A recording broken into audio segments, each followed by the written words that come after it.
Cleanup continues after high winds whipped through the area. There were power outages, downed trees, and then this. Good evening. I'm Ann Allred. And I'm Mike Bush. It's one of the craziest videos we've seen from the storm. A family's trampoline bouncing around their backyard.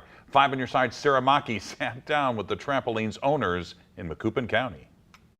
Shock, like complete shock. Kay Louise first learned about their trampoline taking flight from her 11-year-old son, who watched the whole thing, yelling to his parents from his room about the events as they unfolded. I thought it was either broken or that it was going to break our house or something like that. Were you scared at all? A little, yeah. He thought it was going to hit the window.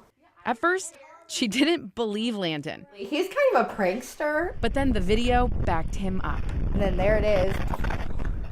Their trampoline rises, flies to the right, bounces off her car, then ricochets across the yard, headed straight for their house. I was shocked. I expected to see like my back glass broken in or something, and no, nothing.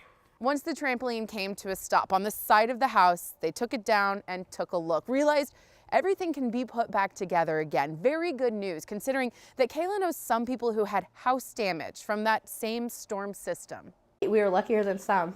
I know my Facebook friend had a tree go through part of her roof on her house where her kids were sleeping, so we were lucky.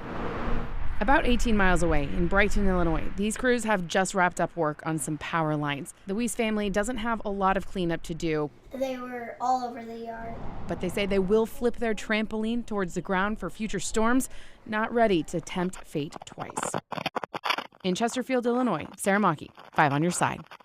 Kayla says they did lose power this morning. They're not alone. At last check, Ameren still has about 400 customers without power in Illinois and another 740 customers in Missouri.